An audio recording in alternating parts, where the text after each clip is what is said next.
আসসালামু আলাইকুম প্রিয় দর্শক, সবাই কেমন আছেন? আজকে আবার চলে আসলাম কুকিং স্টুডিওর নতুন আরেকটা ভিডিও নিয়ে। আজকে আমি আপনাদেরকে দেখাবো বড় কাতলা মাছের মাথা কিভাবে ভুনা করে খেতে হয়। এখনও পর্যন্ত যারা যারা আমার চ্যানেলটি সাবস্ক্রাইব করেন অবশ্যই আমার চ্যানেলটি সাবস্ক্রাইব করবেন। ভিডিওটি না টেনে সম্পূর্ণ দেখবেন।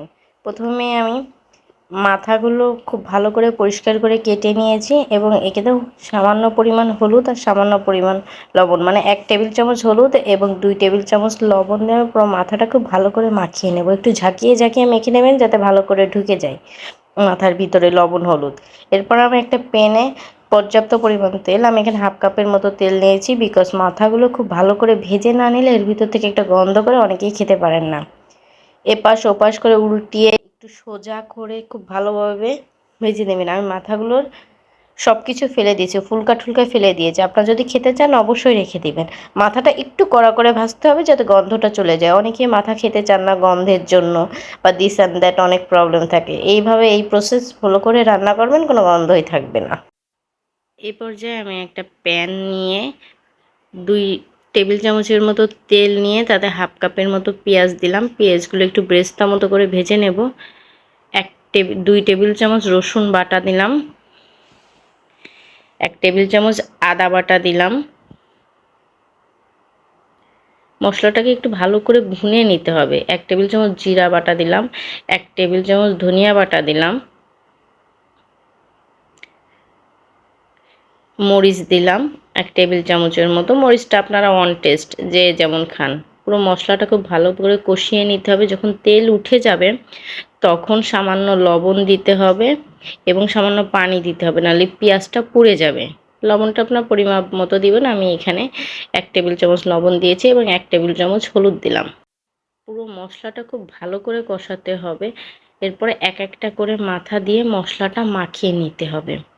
মাথাটার ভিতরে মশলাটা একটু ভালো করে কষিয়ে নিতে হবে। পুরো 3টা মাথায় যদি আমি একসাথে রান্না করি তাহলে হয়তো বা মশলাটা ঠিক মতো ঢুকবে না। এর জন্য মশলা একটা মাথাতে পুরো মশলাটা ভালো করে কষিয়ে নিয়ে মাথাটা উঠিয়ে রাখলাম আমি।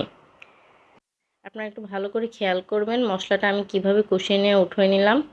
এখন হচ্ছে আমি সামান্য 2টা টমেটো এই মশলার মধ্যে অ্যাড করলাম, করে কিছু পানি দিয়েছি। আমি হাফ কাপের মতো পানি দিয়ে পানিটা যখন বলক উঠে গিয়েছে সেই কষানো মাথাগুলো আমি এখন ওই বলক তোলা পানির মধ্যে দিয়ে দেবো। টমেটো অপশনাল, আপনারা দিলেও পারেন না দিলেও পারেন। টমেটোটা দিলে মজা লাগে, একটু টক টক ভাব আসে, ভালো লাগে খেতে। দেখেন এখন আমি কষানো মাথাগুলো সব দিয়ে দিচ্ছি। সামান্য কয়েকটা কাঁচামরিচ দিয়ে দিলাম। কাঁচামরিচটা দিলে একটু ফ্লেভারটা ভালো আসে, এর জন্য। ওর কিছুই করতে হবে না, নাড়াচাড়ারও আপনার কোনো দরকার নেই। এখন মাছটাকে জাস্ট আপনারা একটু ঢেকে দিবেন। চুলার জাল এই পর্যায়ে আপনি পুরো হাই হিটে রাখবেন। দেখেন মাথাটা আমার সম্পূর্ণ হয়ে গিয়েছে, নাড়াচাড়ার কোনো দরকার নেই, একটু খেয়াল রাখবেন। 10 মিনিটের মতো আমরা মাথাটা রান্না করে নিয়েছি। দেখেন মাথাটার কালারটা কতটা সুন্দর আসছে। মাথাগুলো দেখেন, এইভাবে রান্না করলে মাথাতে টোটালি কোনো গন্ধ বেরোবে না, আপনার ছোট বাচ্চারাও খাবে। আর মাথা একটা খুব টেস্টি খাবার।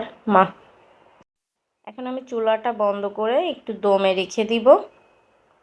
তেলটা উঠে আসলে আমরা মাথাটা নামিয়ে নেব। দেখেন আমার মাথাটা রান্না পুরো কমপ্লিট হয়ে গিয়েছে। এখন হচ্ছে ডেকোরেশনের পালা। আমার রান্নাটা যদি ভালো লাগে আপনাদের অবশ্যই আমার চ্যানেলটিকে সাবস্ক্রাইব করবেন এবং পাশে থাকবেন। আজকে এই পর্যন্ত। আসসালামু আলাইকুম।